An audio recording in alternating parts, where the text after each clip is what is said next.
Hello my dear students, today I am going to teach you chapter force. This is the first chapter of physics in grade 10. So without wasting time, let's understand what is basically force. A force is basically any kind of push or pull. A force is basically any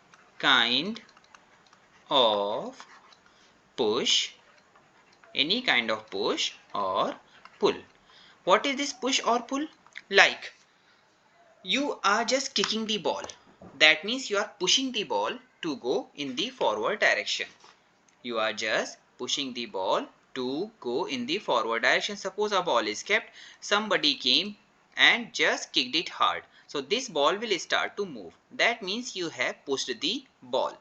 Now opening the door, suppose there is a door, there is a handle made over it. So what you are doing, you are just pulling it toward your side so that door can be opened in this manner. So this will be the new position of the door.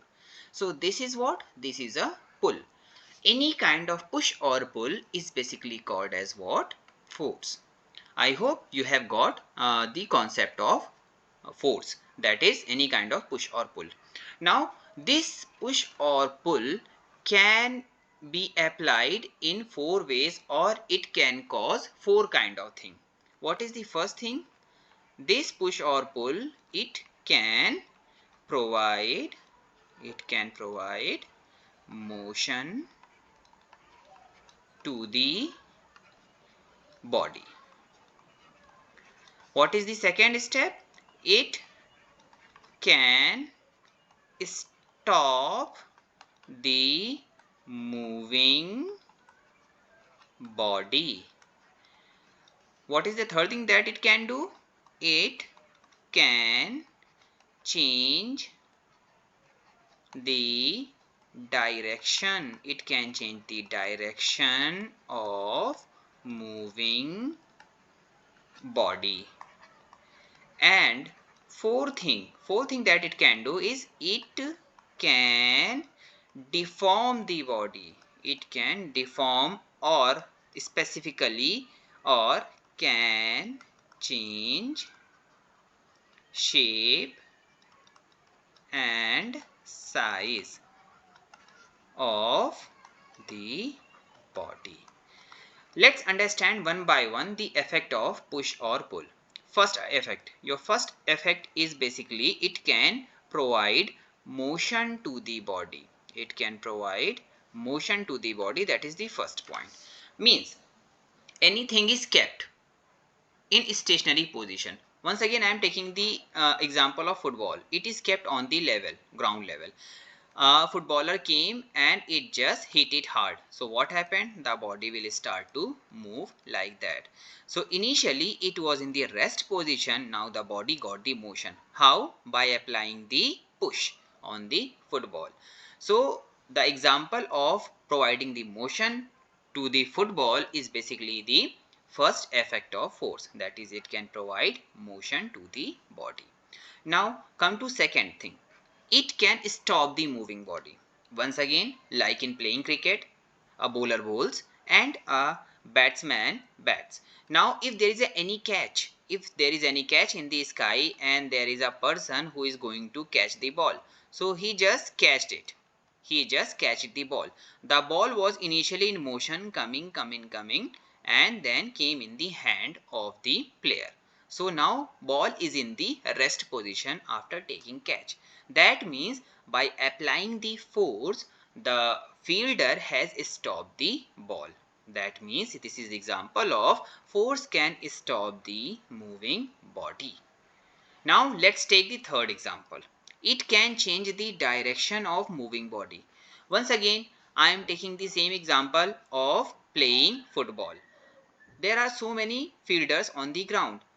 Every fielder keep on hitting the ball. Somebody is hitting, it is going in that direction.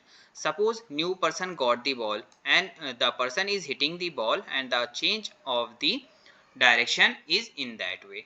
Okay, somebody came, suppose the ball is moving in that direction. Anyone came and just hit the ball by applying force in that direction. So you can see that the motion of the ball is keep on changing by applying the force.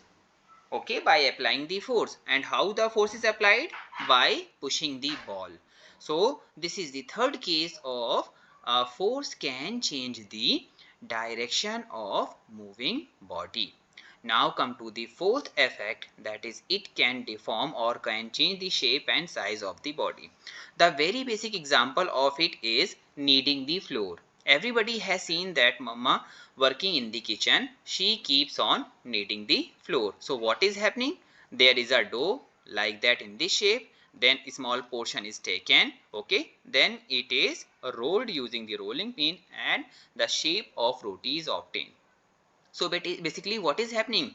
Mummy keeps on applying the force and the change of this dough from a small body to converts into the chapati. So the shape of the dough converts in form of the chapati.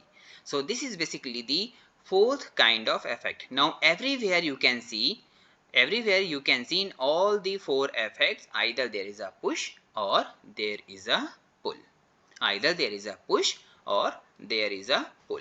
Now here one thing we need to understand, that if a body is rigid body, if the body is rigid body, then by applying the force, only these three kind of effect will be visible.